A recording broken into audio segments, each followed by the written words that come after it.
आज अर्ज भरला पण आता या क्षणापर्यंत जवळजवळ 20-22 लाख रुपये वर्गणी जमा झालेली आहे। दररोज अशा पद्धतीने मत्तेचा ओघ सुरू आहे। काल क्रांतिसिंह नाना पाटलांच्या जन्मगावी पेढे मच्छिंद्रे या गावामध्ये प्रचाराचा शुभारंभ करण्यासाठी गेलेलो होतो। त्या ठिकाणी रेटरे हरनाक्ष त्या गावातल्या एका 85 वर्षाच्या वयोवृद्ध शेतकऱ्यांना मला हे 10 रुपये काल दिलेले आहेत।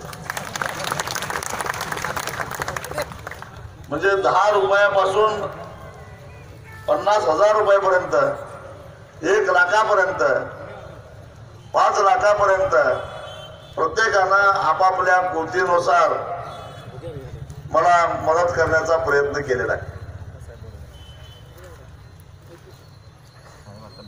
गेली 17-18 वर्ष झाला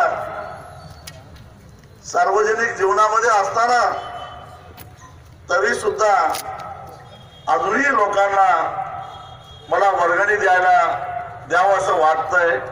हेच माझं सगळ्यात मोठं सर्टिफिकेट आहे असं म्हटलं तर काय चुकीचं ठरणार नाही। आणि मी तुम्हाला त्याची खात्री देतो।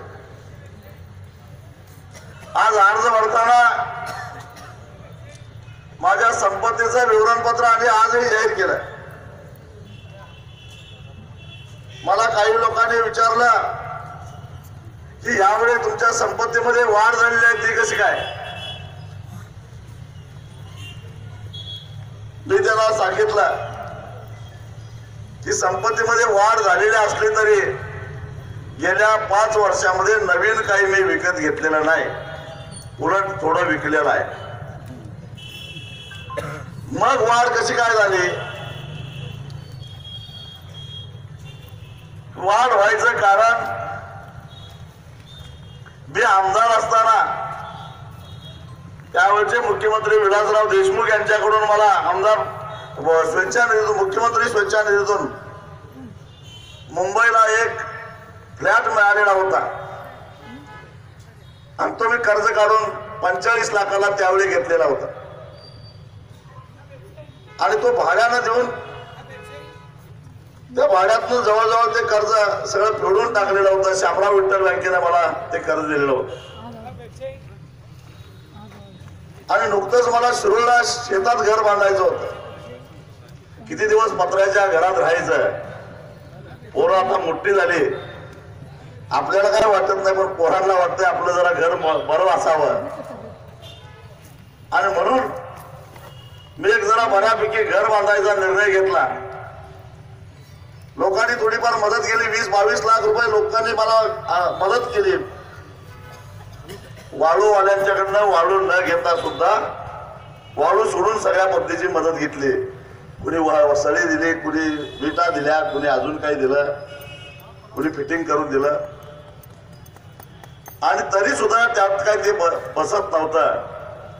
म्हणून ते मुंबईचा फ्लॅट मी 4-5-6 महिन्यापूर्वी 1,43 लाखाला विकला म्हणून माझ्याकडे पैसे शिल्लक राहिले। म्हणजे माझ्या संपत्तीमध्ये 45 लाखाची दिसणारे वस्तू 98 लाखांना तिथं ती संपत्ती वाढली। त्यानंतर जी माझी वडिलांचीच जमीन आहे त्या जमिनीचा रेडी रेकनर वाढल्यामुळं 10 वर्षापूर्वीचा आणि आत्ताचा त्याच्यामध्ये बदल झाला। एवढीच संपत्ती आहे, बाकीचं काही नाही। आणि मग अशा परिस्थितीमध्ये ही वाढ आहे, ही वाढ नैसर्गिक आहे असं मला वाटतं। तरी सुद्धा माझ्या नावावर अमाप जमीन अशा प्रकारचे चर्चा चालू असते। मी हुडका लागलो ती जमीन कुठं आहे ती। मला कोणी दाखवून दिलं तर बरं होईल। पण मी आज तुम्हाला मी सांगतो अशा पद्धतीची जमीन पण पुढे लोक हुशार असतात, स्वतःच्या नावावर घेत नाही असंही म्हणतात। माझ्या नावावर, माझ्या जवळच्या नातेवाईकांच्या नावावर, जवळचे म्हणजे भाऊ, बहीण, मेहुणा, ह्याच्या पलीकडे कोण जात